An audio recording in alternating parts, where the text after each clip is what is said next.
What's going on, everybody? Welcome back to Fourth and Wrong. I'm Tyler Huck. This is Chris Marler. Chris, how's life? How you doing, buddy? You see this background? You're looking fly with the Dixieland Delight Waffle House combo. Yeah, with this the glare and everything. We'll show everyone the whole thing. We got a Red Sox station and a Dunkin' Donuts thing. We got this thing about all the places in South Carolina I've been. We got this. I don't know if you guys have seen the bobblehead that my mom made my fiance's tits massive. Look at this thing. What's going on here, dude? What's that? Why would she have done that? Anyway, things are good, man. How are you? It's been a while. Oh man. You know Patty Sue. You know how she is. Yeah. So look. Let me get another PPS. Let me get another glimpse of that thing. Dude, I played it on Sirius XM when I was on there, and Dorian was like, "That's sick, dude. That's sick." And I was like, "Stop." Stop. All right, let me retweet this. How are you two doing emotionally? Well, here, let me Booza. You just put it on the screen here, and this is just the theme of the podcast. No, this theme here. This is me. I don't know if you're talking about Florida State football, if you're just talking about life in general. What are we talking about? But I mean, like, oh, that's cool. Live viewers. Yeah. It breaks down our live viewers where they're coming from. What's that? It breaks down our live viewers of where they're coming from. We got none on my Facebook. Yeah, I knew that. Okay, that's cool. Okay. Anyway, how are you doing though? Answer the question. So went up to the Ryder Cup. Was super excited about that, and went out to the woke up at 4:00 in the morning Friday. Try to get there super early. They had Trump was there, or he was set to be there. So they had TSA, so you get into the Ryder Cup, and then if you wanted to go to the first tee, you had to go through TSA. Was it like airport TSA, or was it like it was airport TSA? No, it's like the TSA. I mean, TSA is its own entity, so you could just go wherever it wants, I suppose. Let me ask this in a different way, Tyler. How did the TSA look? Did they look like you and me? So anyways, we're there, and it's a valid question. I don't know what you're getting at. Was it airport TSA? TSA at Hartsfield and New Orleans and other places is not the nicest people to deal with. I feel like Ryder Cup TSA is probably a nicer TSA. Emotionally. I didn't seem to have an issue with the TSA agents there. Answered the lesson. Anyways, we go in. I'd say the peak of my time at the Ryder Cup was the opening tee, because after that it was a slaughter fest. For the rest of Friday, I'm there all day. We get in the car. I'm like, all right, time to get in the car. Let's go watch the Noles play Virginia. It's a Friday night game. Had a couple cocktails out on the course, so I was ready to enjoy myself. We're in the train because you got to take trains. You're in New York. I had no service all day. Trying to get service for the game. Following play-by-play.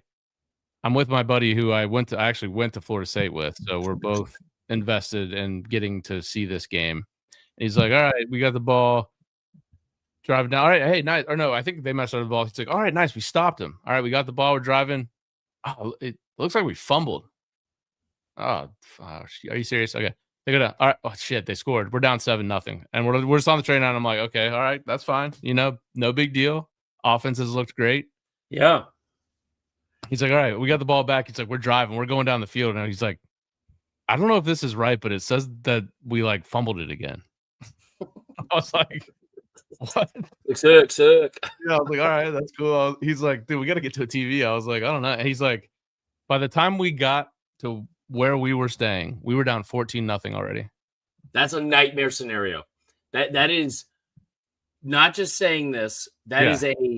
That's a bad dream scenario of your favorite team, especially with what you guys have on the line. especially for how long it took from the last drink I'd had. So I had a pretty good buzz. Yeah. Wears off dealing with traffic and trains and waiting and all this stuff to get back. We're staying at my buddy that I went with at his in-laws' house. So we get back there. Of course, it's only like 9 o'clock, so people are still awake. And they're like wanting to have a good time. And I'm like, he's like, all right, let's turn on the game. I was like, I don't know if this is the environment for me to watch this at this point. So I go up in my room where I'm staying, and I try to put it on my phone. And it was 14-7 as I was watching it. We scored once, and then I fell asleep. And I woke up at 2 o'clock at 2 o'clock in the morning, and I was like, a sudden panic ran over me. I was like, oh my God, what happened in the game? Did you pass out because you were drunk? Well, because I woke up at 4 in the morning. It was a long day. I was falling asleep in the Uber back to the house. Like, it was just I was gassed. Yeah. I would have found something to keep me awake, and I would have been even angrier afterwards. So I look at my phone. Good move by you. I see we lost in double overtime. I didn't look at anything else, and I was like, oh God, all right. I got to be up at early again because I'm going back to the Ryder Cup to see us get our asses kicked again. Yeah, maybe a miracle pull through. Yeah.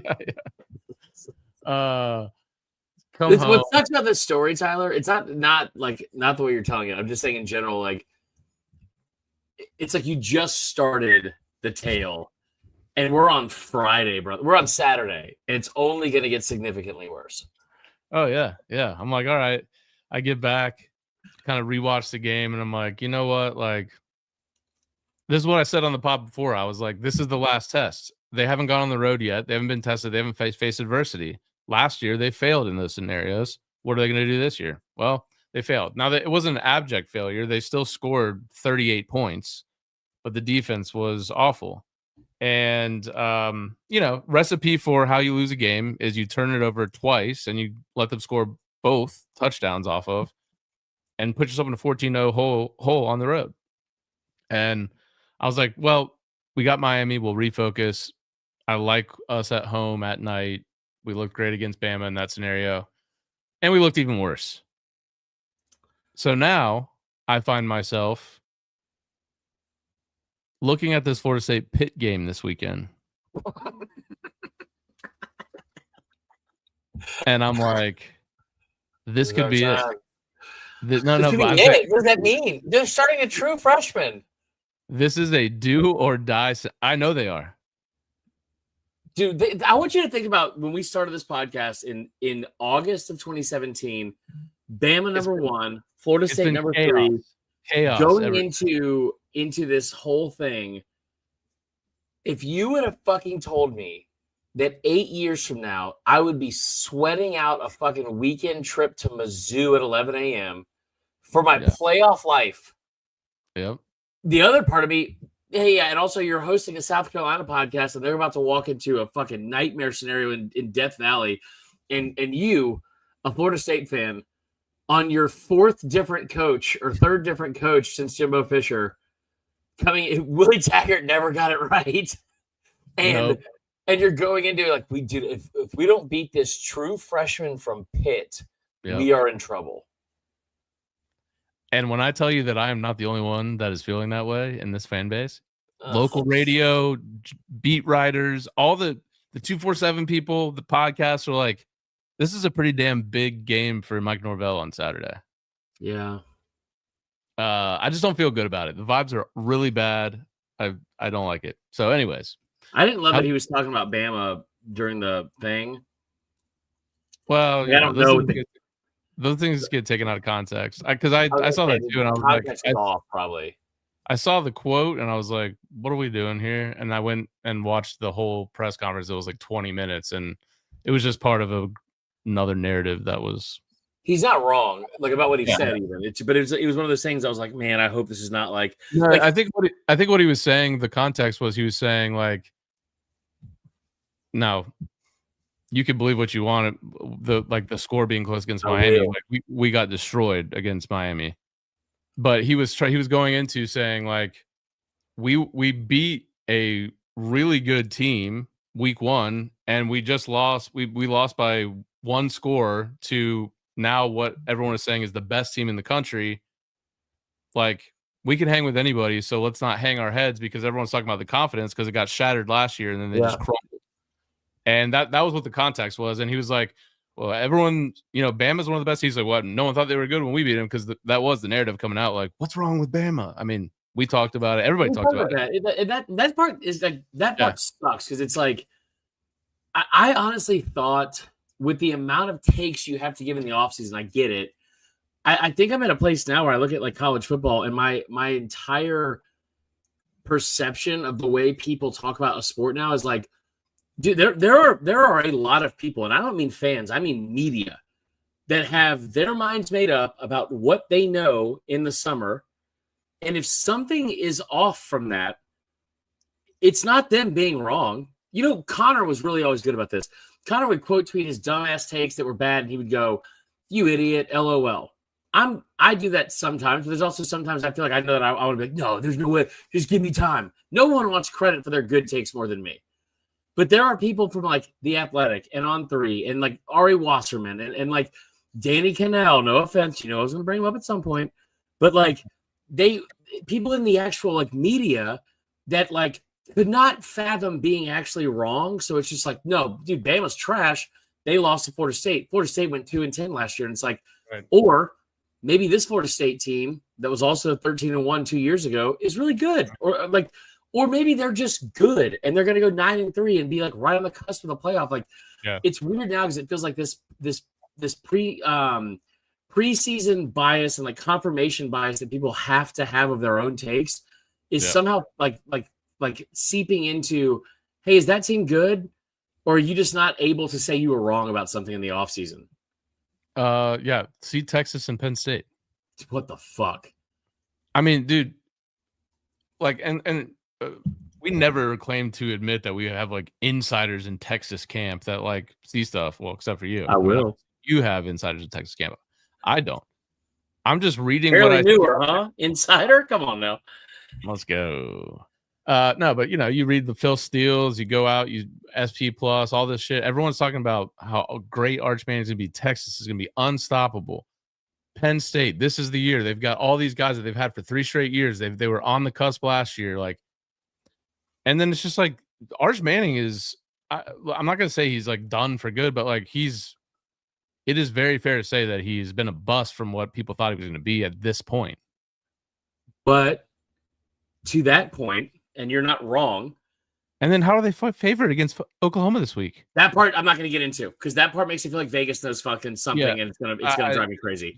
But here's the point to like what you're like another point to what you're saying and piggybacking off of it is, I was pretty much in the camp that was like, all right, you guys need to fucking calm down about Arch because he hasn't played anybody, and that's not me saying like I watched the tape, I can tell he's not any good, like blah blah blah blah. That's me partially, if I'm being honest, hating Texas and all of the preseason love that they're having, but also being like somewhat logical about it, which I don't always do or hardly ever do, and look at it and say, hey, fuck you, Eddie, don't smile at that. But like when you like look at him like, hey, he only played 2 teams and one was like Mississippi State and like Louisiana Monroe. Let's pump the brakes and see what he's going to be. Same with DJ Lagway. The issue is we are now in a place, and I'm not trying to get on a soapbox, but I will, of the New York Times and The Athletic, which was supposed to be, The Athletic was supposed to be like the end-all, be-all of sports journalism. Sports media, elite, high-level journalism. And they are posting shit that is Arch Manning college football's first flop? And you're like, and I think our buddy John Tweet Sports posted something the other day, and it was like 4 different tweets from them about Arch Manning. One when he came out of high school, one when he was a freshman, one before the season, all of those praising him, and then this. And it's like at the highest of level of people that would want to be like prideful of their own journalistic integrity, we are like now everyone's out for clickbait shit. It is like skewed so many things. It's so frustrating. Yeah. I mean, I think that people just need to stop pretending at this point that they're very sure about what teams are going to be in this era. Yeah. Bring the meme back up. I gotta change my pants. This is also how I feel about anytime we try to we're like fired up to going live and record. This is how I feel. This is the effort that it takes. So for those that aren't aware, last night. What? I knew you were going to throw me under the bus here. No. I'm not going to throw you under the bus. I feel like you probably feel the same way. It's like every time we sit down to try to do something, we're finally ready, and it's like, oh, the internet's cutting out, or oh my, whatever. We had an internet issue yesterday. Last night, it hasn't happened. I don't know how long. I'm sitting here. What's it? Who cares? I'll just put it back up there. It's like just sitting right here. This is how close it is to my computer. The internet. It's inside the computer. I put it up my butt, and there's no way it would be bad. And somehow, some way, we had bad internet yesterday, but we're here now. We are here now. Now, before we get into a little bit of, I guess what we haven't talked about last week, but I do want to talk a little bit about 2 weeks ago, UGA BAMA. I want to do that too. I think we should save voicemails till the end so we can break down this week's game because this week's huge. Okay. We don't want to talk about it. We don't want to play at this time the not one, not two, but 3-time caller. Lillian Tysinger. Oh, okay. So you just threw their okay. Oh yeah, sorry. Lillian Jewel Tysinger. Lillian Marie Elizabeth Jewel Tysinger. She lives at 859 Honeycutt Lane. No one lives at that address. Oh, maybe Miss Honeycutt. Remember Miss Honeycutt from Matilda? I don't know if we should play him now. Yeah, we're playing him. Oh my God. No one cares about privacy anymore. Have you seen the internet? Yeah, it's a terrible, terrible place. It's so bad. There was somebody the other day. I was on Instagram, and this is like our algorithms are our own fault, is what I'm learning. But maybe it's just because I've been watching too much of that guy that's like, hey, fellas, next time you're sitting there without pants on, rub your butthole in your wife's face. And you're like, what? No. Also, that guy's name is like very normal. It's like Ron Steed. Or maybe it's not normal. I don't know. Well, first of all, have you tried it yet? Because, I mean, until you do, you can't butthole. say that he's wrong. Yeah. Dude, Allie has quadruple pink eye. She only has 2 eyes. Imagine what that's like. She has that right now? Yeah. Because this guy's advice is like, it's getting me nowhere, dude. It's getting me nowhere. No, but like my algorithm is like, we're in like a joke or in reality at this point. Allie does not have pink eye because we're adults, and the only way to get pink eye is in a very non-adult way. I will tell you right now, one of my favorite. Not true. Not true. What you just said is not true. I don't like where this is going. Did you have pink eye? At one time in my financial career, I was a bank teller, and I handled cash. Oh. And I rubbed my eyes, and they said that can easily happen as a bank teller because cash is so disgusting. Yeah, I got it in college. My senior year. I was counting dollar bills. I wasn't doing anything nefarious. So. Yeah, I had the same thing. It's spring break in Key West, my second senior year, because I fell asleep on a toilet after I threw up on it. And that's how I got it. Here he is. Okay, we're joined right now by a special guest. For real though, when that popped up for the first split second, I thought. I thought that it was him. I thought Booza. No, when the picture showed up in the green room, I thought Booza had invited him. I freaked There's out. like 4 people that get the reference, but I have noticed that like some like actually funny influencers are starting to see it, and they're like, "This fucking weirdo." I remember one time. I'll tell the story real quick. We'll get into the games. When I was at Houston's, we had this. My last GM before I got fired, his name was Ryan. He was a gay dude I went to Penn State. He was a Philadelphia guy. And he was a pretty big dick to me. Like out of the gates, he was like a dick to me. There was a whole thing at Houston's like where they would teach the managers, like, you have to make an example out of somebody. It's like, it's not fucking prison, dude. We're serving spinach dips here. What are we talking about? And this guy showed up. Out of the gates, he was a dick to me. He wrote me up like 19 times. You're only allowed to get written up like 3 times total. I got written up 23 total times at the end of my career at Houston. He was 19 of them. He went on a trip to Cancun like a week into his new career in Atlanta when they moved him because he had a pre-planned trip. And it was an all-gay cruise, and he came back with pink eye. And he was like, yeah, it's crazy. He's like, and I like looked at him and I was like, how'd you get that, Ryan? And he was like, God. You know how cruises are. There's like so many germs. And I was like, okay, all right. Yeah. Big pink eye factories, those cruises. Yeah. Sorry, I was so distracted because the Phillies, I don't know if you have this on in the background. You get out of it? No. Oh, no. He just absolutely, I don't know if you saw what happened, but bases loaded. The guy hits a dribbler to the pitcher. He like knocks it down and then freaks out and he thinks he has to throw it home. It would have been an easy play at first, and he just airmails the throw home and game's over. Oh man. Oh, that was so bad. That is Ali is a Phillies fan, so thoughts and prayers. To you. Anyway, let's get back to that Georgia Bama game. No more butthole talk. Maybe a little. All right, so yeah, Georgia Bama. One of us picked that outcome. One of us didn't. One of us emphatically didn't. One of us went in knowing they were going to pick Bama, stood in the paint. One of us thought they were going to pick Bama, then let a dog talk them out of it. Say something about Pepper. Say something about Pepper. I'm just saying. You're right. Go ahead.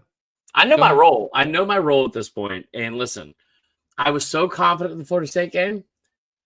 I didn't know Bama had a chance against Louisiana Monroe. It was, I don't know what to expect from Wisconsin. But I was so overly confident in Georgia that I was like, this is bad. And, if I have to shit on that team the rest of the year and assume they're going to lose, that is what I will do. Okay, that's fair enough. It's this year more than any thus far, I think, in this new era that we're in, shows that like the talent is very spread out at this point. Yeah. Like I just feel like anyone can lose on any given weekend right now. Like it's kind of crazy. I mean, Miami obviously looks very good. I think it was mostly how good they were that they beat our ass, not like just how terrible we are. I think y'all are a good team. But that's what this weekend to me is so big, because if they lose to Pitt, because they shouldn't, it's a true freshman. Then it's like, well, what are we doing then? Like, I will tell you this, man. You watched SEC football for a long time. Yeah. Like Gus Malzahn is really good sometimes. But there's also a lot of times where it's like when somebody has like the book out on him and can figure stuff out. Like I think if Bama played them again, I think Florida State would win, because I think he would have enough people in motion. He would see it. It's almost similar to Gus Malzahn versus Bama for whatever reason, or that type of defense is kind of like the Bama Georgia thing, where it's like somebody sees something where they are able to pick that apart and they are somehow going to win that game. But there's also times where Gus Malzahn's like, hey, man, you don't stop running the fucking jet sweep, dude.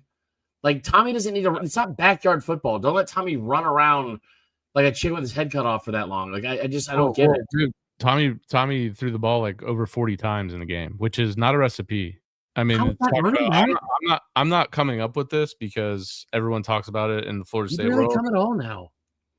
But it's like it was said before the season started. It's like if Gus Malzahn's offense will be fine unless they're forced to throw the ball. If Castellanos is throwing the ball 40 times a game, then you're going to lose. Like statistically, in his career, if he throws over 250 yards, he's won like 7 games, or like it's like crazy. Because Castellanos or Gus? Castellanos. Oh. And so, what it's basically what that means is you can't get down that big to an opponent. And I mean, we'll see how they respond, but like I also think Miami's really good. Like, you know what's crazy is that Malachi Tony kid. First of all, the kid, the true freshman receiver for Miami that was like just torching us all night. and had a huge first game against Notre Dame. That kid's a 3-star. He's like a Ryan Williams type where he. Oh, I did see that. Yeah. So he's like, yeah, he's super young, and he was a 3-star, and he's out there just balling out. He's a problem. Yeah. And look, like, here's the thing: Carson Beck, he's always been bad is when he gets pressure. Like when he's under pressure and like he can't just sit back in the pocket and like diagnose. That's when he's always been like turning over the ball and stuff like that. And that's common for most quarterbacks. But like when he gets time, he's pinpoint accurate. Like, and I said this earlier in the show, and I don't think it's a secret from anyone. This is like just like it's not a surprise. It's not even that self-aware. It's just very obvious. There's no one that loves being right about college football more than me. I wanted to pick Carson Beck to win the fucking Heisman so badly. And then we came on the show, and I was like, no, because that schedule was kind of tough, and they lost so much. But I remember saying this last year when he went to Miami, and I was like, listen, when Cam Ward went there, like it was Washington State to the ACC, so it's like the Pac-12 to the ACC. It's similar in defense. But Carson Beck faced like 9 top 50 pass defenses in 2024. The Miami offense played 2. Like, he's going to feast in this offense. And, of fucking course, now he is, like, up there with the Heisman shit like that. But I was so scarred from DJU that I was like, I can't do it. He's been playing great, man. I don't know if there's anybody on the schedule that's super difficult for them because they don't play Clemson, right? No, they've got a cakewalk the rest of I mean, most ACC games are if you're a decent team. Yeah. But, like, I don't think they play another ranked team. And they got both those games at home against – or no, they went to 2 Florida State, right?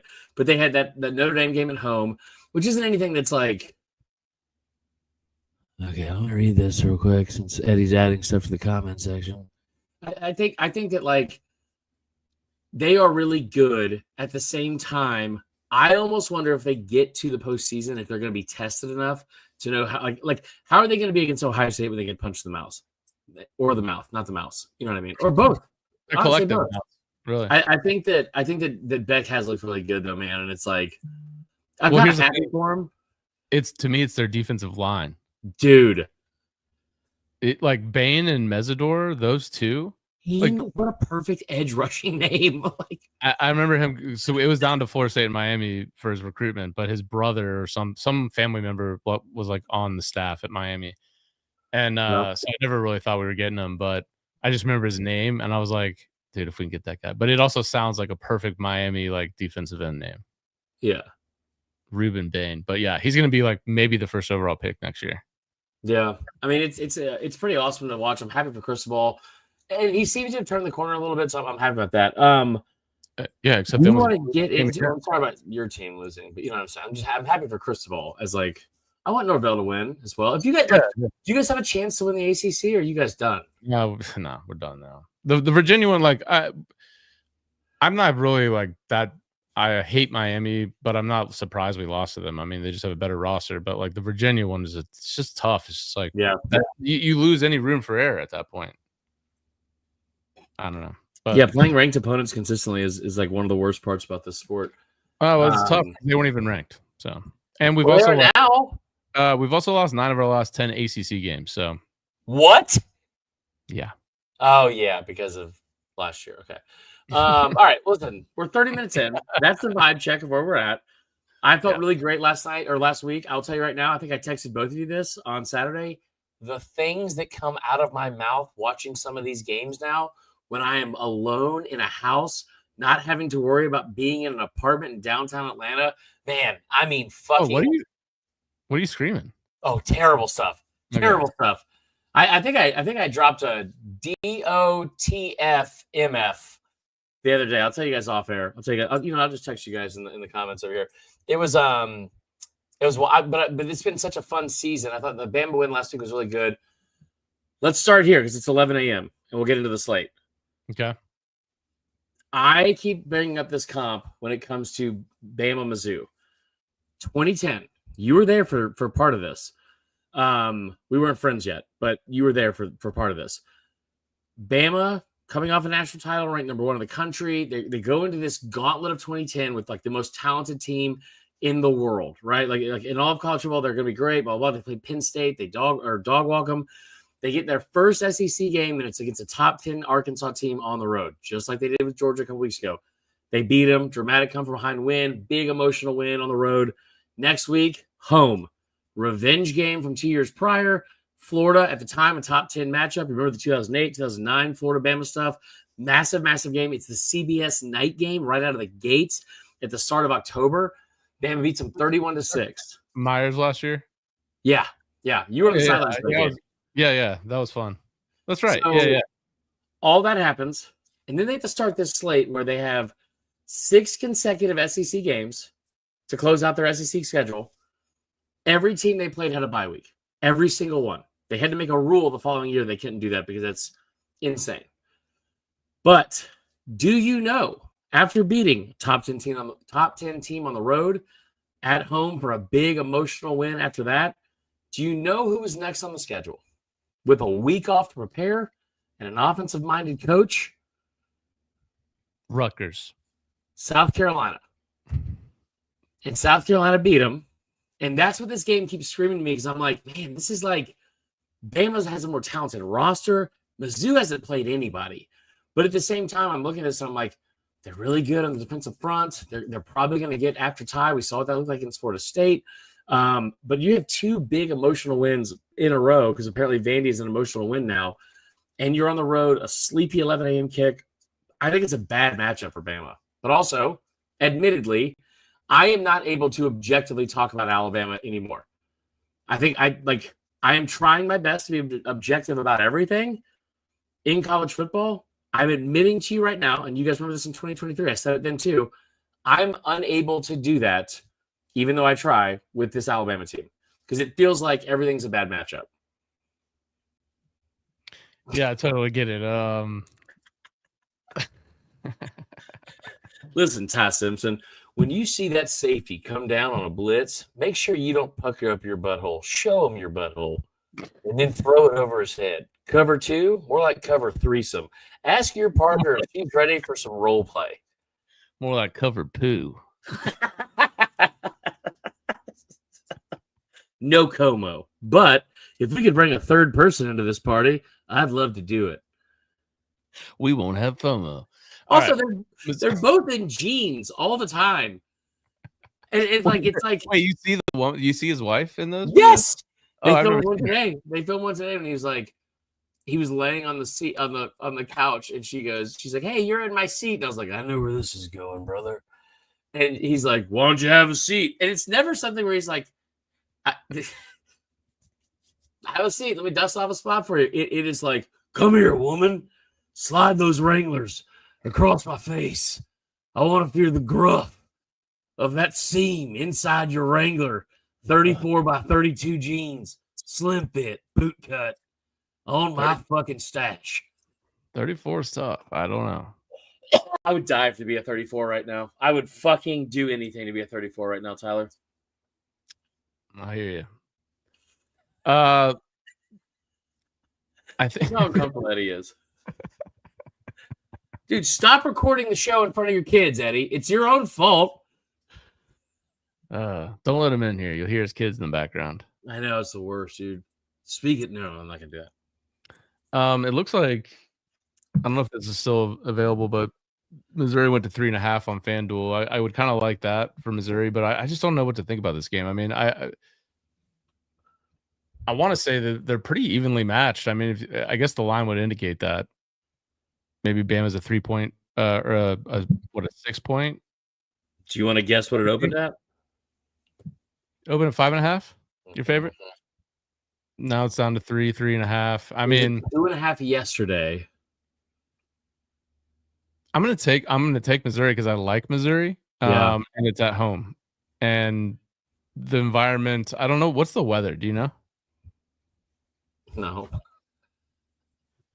Yeah, I don't know, because I don't know. Bama, I don't know if they can run the ball. So if it's like shitty weather, I think that's probably advantage Missouri because they have probably the best running back in the country. Yeah, he's good. But yeah, man, I think it's gonna be a great game. Like that's a great noon game. I want to watch that more than I want to watch Florida State Pitt, to be honest. I will tell you, I think the best bet in this game is because I think Missouri secondary is able to get got. I saw them against South Carolina. They had some spots where South Carolina was able to complete some explosive plays where they really hadn't done that yet as an offense. That wasn't on the road. It was at night. But I think that like something does feel different with this Bama team. And Ty Simpson's playing better quarterback than anyone else in the country right now, I think, besides maybe Julian Sand, who's awesome, by the way. Awesome that he left Bama because DeBoer didn't know his fucking name.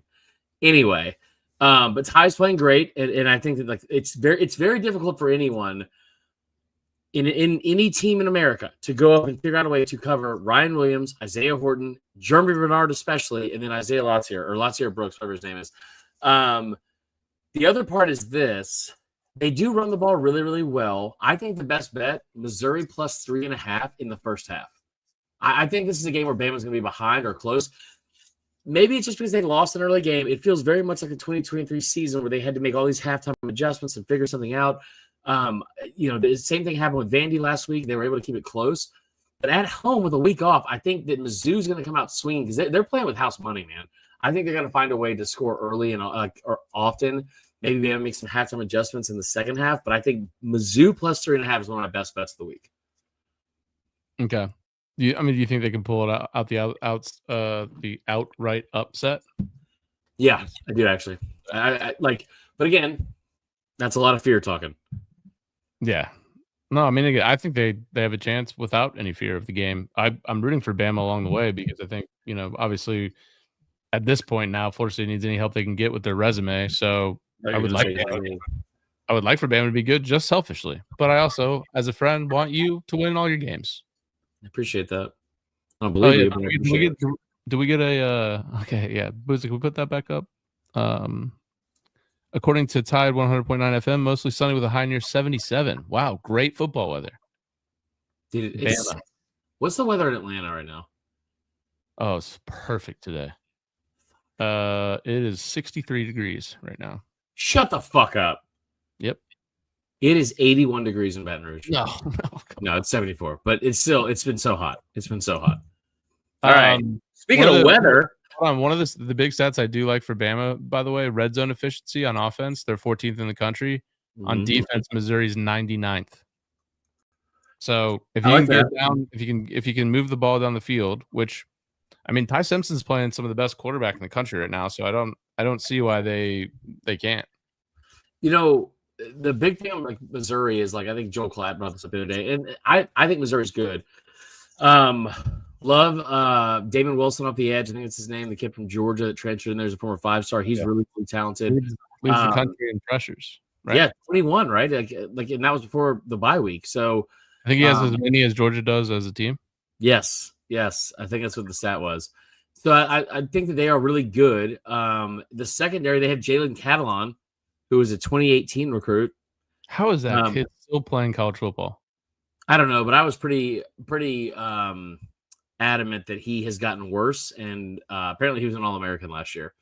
And they also are like third in the country in pass defense, giving up like 114 yards a game. Bama is like I think second. But I still say there's areas of that defense that are going to be vulnerable. They're going to have to get pressure on Ty Simpson.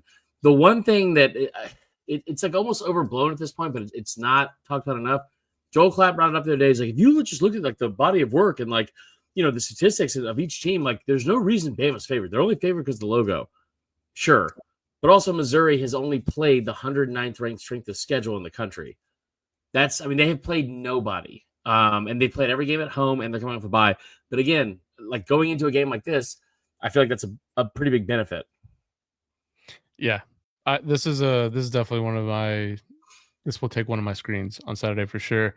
Obviously, we've got the Red River rivalry, the shootout. I'll say it. I don't care. Can you imagine like being like a 4-year-old and trying to say that name, like the Webull rivalry? Like what the flick, dude? Cancel me, dude. I'm still calling it the shootout. All right. So I wish that was your whole persona on the show where you're just like, dude, I don't give a fuck, dude. Cancel me right now. Red River Shootout. Just like taking a hard stance on something no one cares about. Right. So this line, sometimes in the summer they'll release these early lines that you can't bet a ton on for the big games. In the offseason, this game was Texas minus 9.5.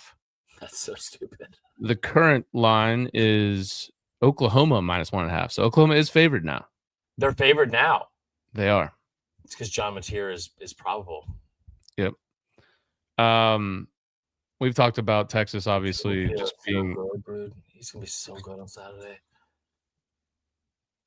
I just don't see a world where this is that close of a game if Mateer plays and is healthy. I want to ask you this, and you explain to me what your I always get this game wrong, by the way. So this one specific game, yes, because sometimes I feel, what was it, a couple of years ago? It was a very similar situation where it was like one team was really bad, one team was very good, or at least Texas isn't very bad. What is going on here? I added it to the stage, because I wanted to get your opinion on this. You look good, by the way, Tyler. You look good. Jawline is like really impressive. So here's my question for you on this: scale of 1 to 10. Give me your fear level on why Vegas had this game at 1.5 for Texas. Because here's what Josh Pate said. And Josh Pate, friend of the program, good dude, blah, blah, blah. He made the comment that they would have been a 5.5 point favorite without Mateer and a 1.5 favorite with Mateer. Now Mateer is in, or he's probable. And that like Texas would have been a 5.5 point favorite if Mateer was out. They would be a 1.5 point favorite, assuming Mateer would play. Mateer is now probable, and they are now saying that you're telling me the line is in favor of Oklahoma. But the line opening that, like where it's at, with how Texas has played, with how they looked at Florida, do you think this is something that is based off of how good Texas is and how big of a chance they have to win this game? Or Vegas knows people are stupid enough to bet on Texas? I mean, obviously Texas's defense is its calling card at this point. Their offense, first of all, they've played one FBS team or a Power 4 team at this point, and right? They played Florida. Florida was their second Power 4 team, right? Because they played like UTEP and this, that, or the other. I can't remember. Like, and even those games, they weren't that impressive. I just don't see what you could see with Oklahoma's defense, especially being one of the best in the country. What you've seen out of Arch Manning that makes you think that the Texas is just going to go and score. Like, if anything, maybe just take the under because both defenses are very good. Maybe Mateer gets banged up again in the game and he comes out. But I don't see a world where Arch is like going up and down the field on Oklahoma. But here's the thing, like, nobody does. So then the line is where it's at. So I'm not going to bet this game. I obviously would take Oklahoma, but there's no way I'm betting it. There's too many sliding doors of how I would think about this game in a different light if other things had gone a certain way. Like if you see something that's different or it turns out differently from a officiating standpoint against Auburn, we're probably talking about Oklahoma in a different light. If you are watching this game and I don't know, Mateer is healthy or like there were so many things that happened in that Auburn game that kind of favored why we are so on Oklahoma. Like I think they're really good. The defense is like insane in terms of like a statistical advantage in comparison, even to Texas, who has a really good defense. But the strength of schedule is not great. They did play Michigan at home. They played Auburn at home. This isn't a road game per se, but it's definitely not a home game either. This one worries me, but I will tell you the way I'm going to go with it is I got Oklahoma money line, and I got it before they went to them being favorites. It was like plus 112. And then the other one is Texas under 21.5 total team points because I don't see them score. I don't see either team scoring a ton of points. I don't see Texas figuring it out against the best defense they're going to play all year. Like the swamp is one thing, bro. That's a 1-3 team. South Florida figured out a way to go in there and fucking win. like Texas has all the athletes in the world, and this idea that we keep waiting for Arch to turn it on with like how inconsistent he's been. Like he's missing all the throws that people and quarterbacks in Steve Sarkisian's offense don't miss. Like there's a lot of like if Cam Coleman catches a pass from Jackson Arnold, if a fumble return for a touchdown doesn't get called, or the weird play where the officials like botch the thing on the sideline, if none of that happens, maybe it's a 4-1 Oklahoma team that we are talking differently about. Texas, if Arch can just not overthrow someone, like in the Florida game, or maybe like earlier on against Ohio State, maybe we talk about them differently. But like that's been his whole thing the whole year.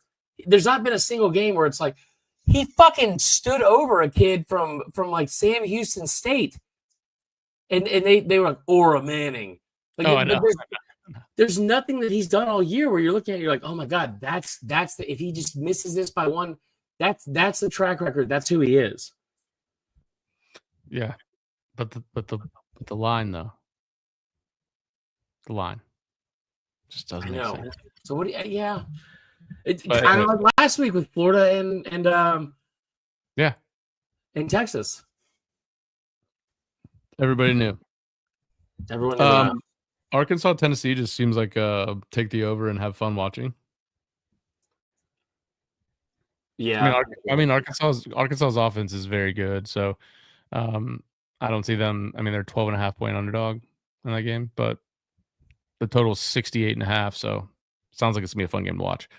You think Arkansas, Tennessee? Yeah. Well, my boss just texted me. He is a no-go for the show after this. So Tyler, if you're up, we can keep going. Well, Booza probably.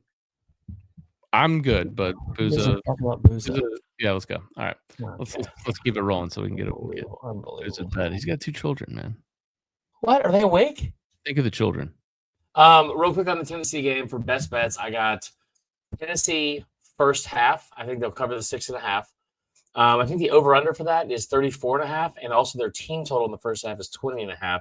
I like all 3 of those things. I think Arkansas is going to come out firing, and what it comes down to me is Arkansas's defense is dog shit. Tennessee's still without their 2 top cornerbacks, Jermod McCoy, and then also I think it's like Ricky Green III. Great name, by the way. Great 1988 name. And so that guy being out, the two quarterbacks, I think that Arkansas can score 14 points in the first half. I think Tennessee will score 21, and that covers all 3. Okay. Yeah, I think that's just one of those that, again, I think 4:15, late in the afternoon, throw that guy on, have a couple cocktails, watch some points. No? Okay. Yeah, okay. The total at 69.5 is. It's a chef's kiss for sure. Florida A&M. A lot of people think Billy Napier is at his best when his job is on the line. He's on the ropes.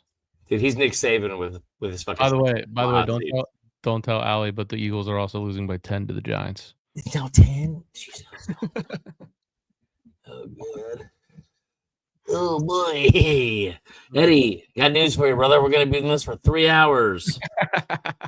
It's like it's gonna be like Willie the Great Night for us, dude. It's like Willie the Great Night. That's the meme. You just gotta have it ready. Oh yeah, I was thinking about doing a live reading of one of the Lord of the Rings books tonight. Should we just do it live on here? You ever read those? Eddie, a lot of people compare them to the Bible, and I think we can get into all that tonight and more. Welcome in to Fourth and Right. Yeah. All right, Florida. Do you think Florida has a chance here in this game, or do you like A&M? Like I like A&M. It's at home at night. Like it's one thing if people, the whole Napier things everybody's talking about. It's like, oh, last year same thing. Everyone thought he was done. Then he rallies, team rallies around him. Same thing this year. Come in, number 9 team comes into your house. So, but again, like we don't. Texas isn't ranked anymore. Like, yeah, we're just sick of them. We're just like, okay, we're giving you the benefit of the doubt here, but like we think you suck, and then you kind of like never even had a chance to win that game, and it felt like in that Florida game, and it was just like, okay, if that was at home, this is a little bit different. You're on the road, you're at night. Kyle Field, number 5 team in the country. They're 5th.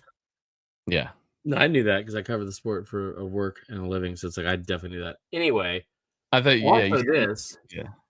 like, I have two questions for you. One, I want to piggyback off of what you said because it's a really, really good point, Tyler, and you don't often make those. So, one, no, the point you made about them winning at home.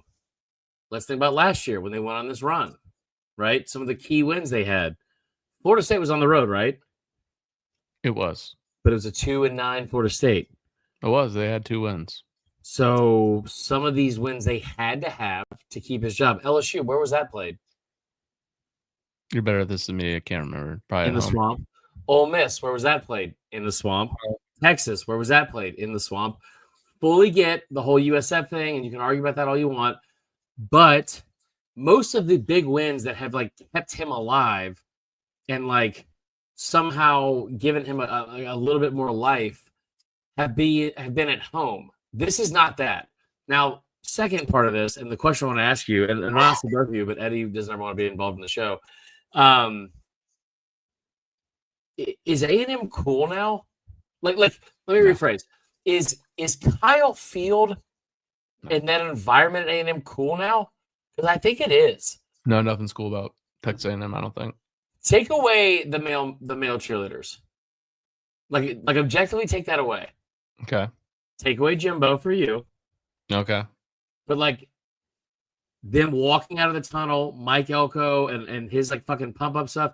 I'm talking about just fucking Grimace in all white, just a Grimace body, just decked out in drip, in Adidas drip, walking out to Kanye Power. Oh, never mind. It's not cool. Never mind.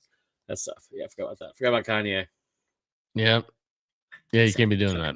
Yeah, Mike Elko. That guy just looks like you'd find him in the back of a deli in New York City, and he'd say something like use guys. Dude, if he was use guys gonna finish these ham and swishes. Like that's what Mike Elko looks like. Guy always knows the freshest fish in the city. Always knows the freshest fish in the city. But also, I feel like if he was in this job 30 years ago, they'd be like, you used to love when Mikey would come in. Mikey would come in, he'd go sit in the back at McDonald's by himself, put his hat down, no one knew who he was, finish off 8 quarter-pounders, no one would say a word. I don't know why the McDonald's in College Station has the New York accent, but still, that's who he would be. I think that's who he is at a heart level. It's kind of why I love him. They call him Two-Tone Elko. These parts. Nah. Yeah, I mean, there's I think A&M's defense is good, and I still don't trust Lagway. It's not actually.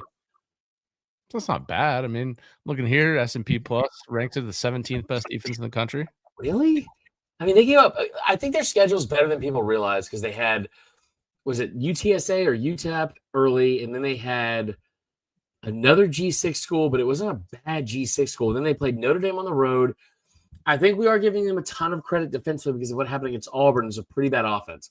But also, I think I heard a stat where it's like, dude, one of their last 23 third downs, they've given up a conversion. That's it. Like they are like opponents are 1 in 23 on third down against their last 23 opponents or 23 third downs. That's Auburn and Mississippi State though. And I want to look at this and say, well, they have the benefit of being at home and Kyle Field, 100,000 plus. Like that place has been rowdy. They come out there, they start reading Mein Kampf, and they get all excited about it. And just kidding, Eddie. It's a joke. It's the Kanye thing. Edit that part out. But like they get all amped up. But that's where this game's also being played. And I don't trust Florida on the road, man. We saw DJ Lagway in Tiger Stadium. Yeah, he looked great. I mean, that's why you got to give him a chance. Totally. All right, my bad. Game 4. Georgia taking on Auburn. This is a 7:30 game, ABC, which Georgia Auburn just should not be an ABC game. It shouldn't be in October, and it definitely shouldn't be October 11th. Never forget. But Auburn is currently, or at least yesterday, was a 3.5-point underdog at home. Right now, they still are. Total 46.5. Not expecting a lot of points in this game. What are you expecting in this game, Chris? So here's where I am with Auburn. Hold on, I'm texting if we can make sure we do this at 9. Perfect. Have you made sure Allie's okay? She's got to be so pissed. I made her go out and record something earlier, and we missed part of the Phillies game. She's gonna fucking kill me. Are you gonna pick against Auburn now? You can't. Oh, you're right. No, it kind of goes. Auburn 14, Georgia 10. I mean, this is the most Big Ten game of the SEC every year. This is my favorite rivalry in all of college football. This brings up all the nostalgia for me and growing up watching late November, mid-November. The leaves are finally changing in Atlanta. It's like finally fall for that 3-week span. I fucking love it. It's also we're getting that right now, buddy. We're getting that right now. Well, we don't get a fall here. It's fucking unbelievable. We got potholes, so that's kind of like Atlanta. But like potholes. Huh? Pot or potholes? There's no pot. Well, there is, but like so like Atlanta. Every time I walk out in Atlanta and you smell like what smells like a skunk, it's weed. But every time I smell a skunk here, it's like an actual skunk. The thing with this rivalry, it was awesome because it would be. Speaking of ladies, speaking of skunks, don't bathe for several days. Roll her over, throw her out in the back over the trough. You guys don't have a trough? Find one. Anyway, put your wife's face in it. Put your wife's face in it. Make her bob for apples. It'll be fun for October. It's almost Halloween. You want something spooky? How about me showing up at your back door? And I mean back door. Anyway, I wish more than 4 people knew this reference because it's not funny to anybody but us, but it makes me so happy. Oh, you have to go watch this dude. He wakes up every day and shaves the rest of that face. Like every day he gets up and he's like, no, not over here. Not over here. This will forever be known as the Kurt Steed episode. Oh, man. Curtain for a squirtin'. So here's the deal. Anyway, I love this rivalry so much. It used to be played right before the Iron Bowl. You can always count on somebody being banged up and injured. It was a great game. And then also the week before Georgia Tech. Speaking of banging. Pads popping. Pussy. That's too much. It's too much. It's too much. Pads popping on a handstand. Anyway, so Tyler, put your hat on back, right? Okay, thank you. I've lost my whole train of thought. So this game, South Carolina LSU. This game, Auburn coming off a bye week. Auburn going into this game with a like. There's a lot of feeling around Auburn's like fan base and media that they have to win this game. Like Hugh Freeze has to win this game if he wants to keep his job. That feels stupid because doing that against Georgia feels like a pretty big uphill battle. That being said, I also have this feeling that like they're playing at night in Jordan Hare. It is sometimes spooky there. But, like, that can't be your whole fucking identity to win. Like, there has to be a matchup you're able to win. And there's a path for Auburn to win this game if they're able to connect on deep balls to Cam Coleman. And most importantly, if they are able to have a lead at halftime. They cannot win this game if they're playing from behind at all. Hugh Freeze has shown that over and over again. I don't think they're good enough to do it. I think Georgia, with the coaching staff they have and what we've seen from Kirby all the time, you even saw it in the BAMA game, they lost, but still, like, they are able to make second half adjustments. Auburn has to have a lead. They have to be able to figure out a way to like spread that defense out and at least make them feel like they are able to connect on deep balls early. Speaking of deep balls, but if your entire identity about winning a football game is, yeah, you know what, like Jordan Hare gets like pretty spooky at night, or at least it did for 2 November Saturdays 12 years ago. That's not a recipe to win, man. Give me Georgia. I will hammer this money line. Okay. We get paid next week, brother. Who cares? Am I right? Hell yeah. I think it's the standard that I hold them to at this point, but I'm just not. Georgia just does nothing for me this year. Does Auburn? No. I'm not talking specifically this game. Yeah. In general, like when I watch them, I don't. Their defense is not what it once was to me. It feels like, I don't know. But that's just I think, part of this new era. Like all those guys who are waiting in the wings, typically that are part of your depth, are just playing at other schools now. South Carolina LSU. Wow, look at you. A pair of two of your favorite teams here, Chris. This is a 7:45 game on SEC Network in Baton Rouge. I assume you'll be there at the game. That's like the when Rob Lowe wears the NFL hat when he goes to NFL games. I hate that everyone says that. I love this hat when I bought it. I thought it was so cool. No one else does. Yeah. Don't look up, Eddie, you bitch. Anyway, Eddie, we love you. We appreciate you doing the show. Okay. I just, you catch a lot of flack. We try to bring you in and be a part of it. You don't want to do it.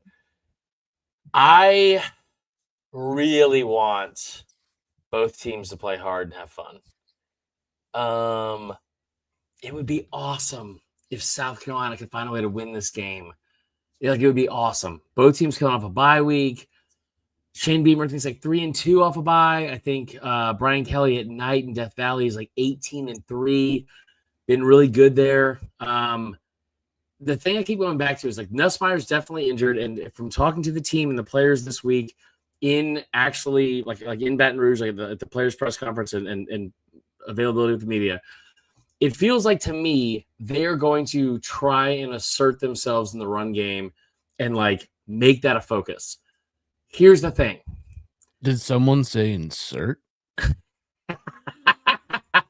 I'm talking about getting in 12-inch splits on the offensive line and figuring out a way to penetrate across that goal line and make it hurt. Anyway, so I think LSU USC is going to go right through USC.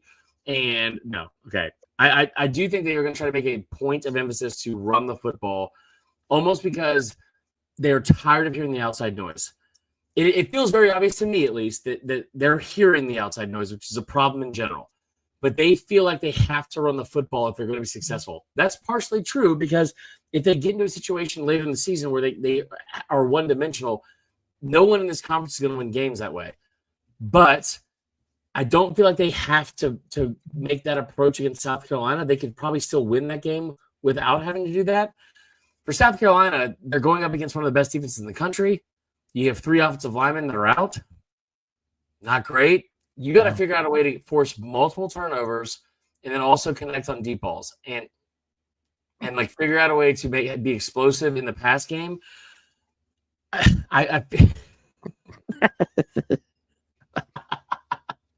Your Jim Steed, big dick, bold prediction of the week, brother.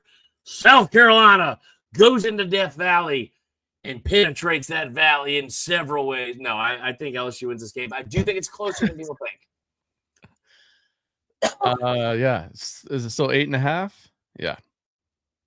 I don't know if I trust LSU. Yeah, maybe in the cold. These are two offenses that I just don't trust at this point. Yeah. But no one likes LSU at night. Yeah, I'll take LSU as well. Quickly across the rest of the nation. I'm not interested in this game, but it is a ranked matchup. Ohio State, number 1, at number 17, Illinois. The old Big Fox noon, big old game. 14.5 point underdog at home, Illinois. I don't even want to preview it, but do you think there's any chance here for Ohio State to go down? No, not really. It'd be great if they did, but I also think that like, is it stupid to say if they did, it would be bad for the sport almost, because it's like, man, we really are in an era where nobody's great. Part of me wants to hold on to this nostalgia of believing maybe somebody is going to be undefeated at the end of the year. Like maybe somebody's going to be close to that. And Ohio State has the best chance of doing that because of who they play. And Miami, but Miami is just their history. You would never bet on it. No, I agree. Who would they match up against in the ACC championship? At this point, Virginia or Georgia Tech. Dude, are we sleeping on Tech a little bit? I don't know. They've been quiet since that Clemson game. I think they had a bye. They had a couple small games. This week they play Virginia Tech. They're bad. They fired their coach. So yeah, Tech. I feel like Haynes King's legs have to look like a fucking He-Man action figure that is just sat down in like the worst possible way because of just how much they run him. Ohio State, Illinois. I don't think it'll be close. It'll be interesting to see if Brett Bielema continues to be a thorn in the side of other good coaches, because I think Ryan Day is great. There's a lot to like about Illinois. They're at home. I think Ohio State's too good, though. I think they're just too good. I would take Illinois in the 14.5, though. Yeah, that's a big number at home. The big one there in the Big Ten, number 7 Indiana going to number 3 Oregon. Oregon opened up as a 9.5 point favorite, currently 7.5. I don't know if that's moved from there. I'll do a little research here. Chris, tell me your thoughts on Indiana. It seems like you yes, 7. You can get a set plus 7 out there. I don't know why you want that if you get 7.5. You've been a big Indiana fan. Yeah, but say what you're actually trying to say. If I had to guess, I think that you think that Indiana is going to get housed in this game. I don't. I think Indiana is good. I think Indiana is actually really good. I think Fernando Mendoza, hate the name in case Ice is listening, but also really good, really good quarterback. Come out of nowhere. Came out of Cal. Yeah, and then before that, it's very clear he's avoiding Ice. Like, it's very obvious what's happening. No one else wants to talk about it. Chris, I don't mean to actually agree with your point here, but have you seen Indiana's backup quarterback's name? Don't tell me it's Diego Pavia. It's Alberto Mendoza. God damn it. There's no way. You know what? America needs Oregon to win. The Republicans need Oregon to win more than ever. Okay. Listen, Oregon versus Antifa this Saturday, huge game on NBC. I honestly, think I love the strategy, because the guys that are behind those two, Grant Wilson, Jacob Bell, and Maverick Geske. Maverick? Get those boys out there. Geske's a little bit weird. I don't love it. Is that Polish? I don't love it. Yeah. So what's He's the cuisine in Poland? Is that a culture you want to be a part of? Anyway, here's the deal. I think that Indiana-Oregon is going to be a really good game. I think Indiana is a really good team. I cannot – if the game was at home, I think I'd be bought into Indiana. I honestly, I think that's where I'm at with them. I think they are a really good team. I've seen them play enough ranked opponents this year, which is one, and look good doing it. Dude, they beat the fuck out of Illinois. Yeah. That game was at home. And we've seen what this looks like with their track record playing ranked opponents, even with Kurt Signetti's. I think it'll be close. I think Indiana will come out strong in the first half. I have a hard time believing they're going to win in Eugene, but if they did, could you fucking imagine? Dude, I'll just say it. I'll just say here, not everyone, like the SP Plus is not end all be all, but they have Ohio State 1. No, sorry, Oregon is their number 1 team. Ohio State number 2. Indiana as their 3rd best team in the country. I think I need Oregon to win for my own narratives. I need Oregon to win and win by like double digits, because I don't need to hear more people say that, oh my God, the Big Ten is so deep because Indiana went on the road and beat Oregon. But part of me is also kind of hoping for that, because I kind of want to see it. Anything else here before we? Oh yes, the voicemails. I do want to play those voicemails, those 3 voicemails before we leave. But any other games you want to cover? I don't think there's anything else. Am I missing anything? I think that's pretty much all from the SEC. I think it's like Michigan USC. Michigan USC is kind of big. I mean, is that this week? It's in Southern Cal, right? In Southern Cal, USC is favored by 2.5. So again, hammer USC. Hammer USC. Yes. They're a 2.5 point favorite at USC over Michigan. Yeah. Michigan's not that good. Did you see him last week? I did not. They played Wisconsin. It was very close for. That was. But maybe it's a Vegas thing. I don't know. But I don't know. I think that might be a best bet, man. That's gonna be a fun game. Great slate of games this weekend. Do your thing. Play the voicemails. All right. Let me get everyone's. Okay. So. First off, got to apologize. We open up the voicemail line, and we haven't really played the voicemail. So started going through the voicemails. We appreciate everyone calling. It's already been an hour 10. So We're gonna stick to 3 voicemails tonight. Now That's these 3 it? yeah, Good show though. great show.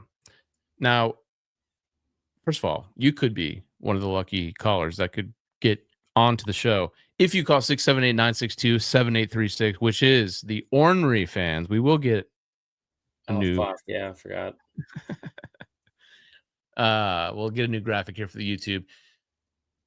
So this you could be one of the lucky callers that could actually be featured on the show. But this particular week, we have 3 voicemails. This actually dates back to the Alabama-Georgia matchup. Got a lot of calls from both sides on that one. But in particular, I noticed I started, shifting through here, and I noticed that the same phone number just kept coming up over and over and over again. 3 voicemails, one around 6:15, which Chris, correct me if I'm wrong. It had been a long day up at the Ryder Cup, but I think that game kicked off shortly around 7:30-ish.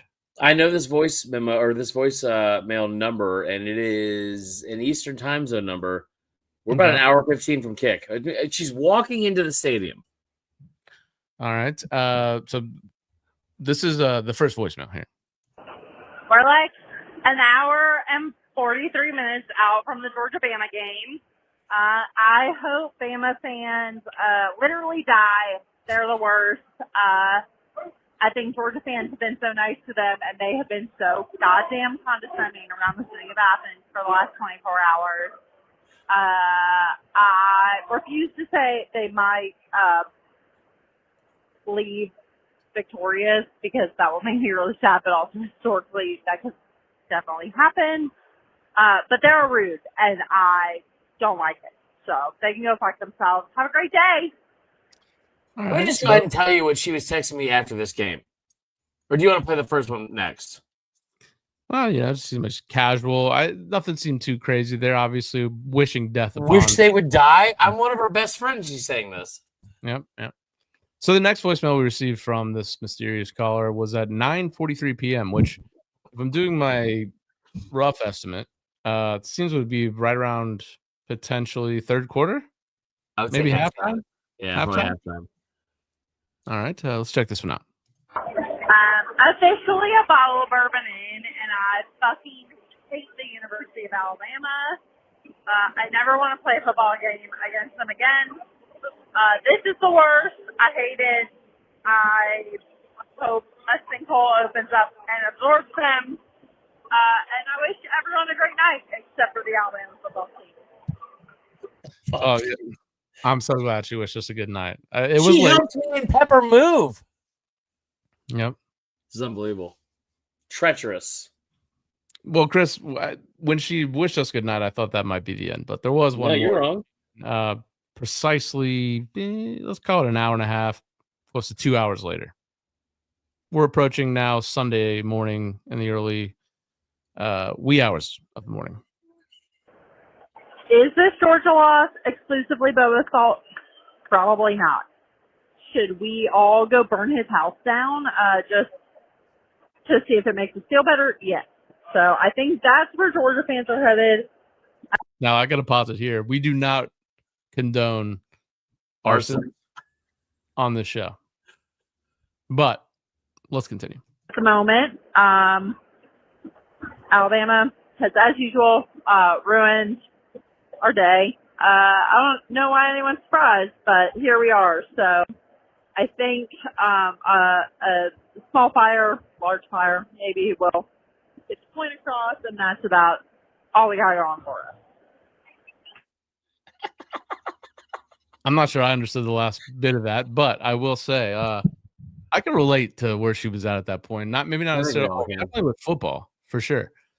But even like in a relationship, like when you're just drunk in college and you're like, I knew this is gonna happen. Every time this happens, like this is what we do. This is who you are. This is who you'll be. This is who you'll be forever. I don't need you. Yep.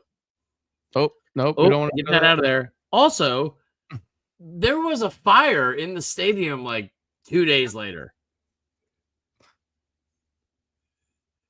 Really? Yes, there was a fire, and I made the joke, and I was like, "It's probably Bobo's office." And now we're all accomplices. I think this was the caller sitting outside of Sanford Stadium I saw. Speaking of fires, is your lady a redhead? Call Ornery Fans. 678-962-7836. You want to complain about your team's performance or just show me your nipples? I'm done, dude. We got to go to bed. Show your yeah, it was fine. All right.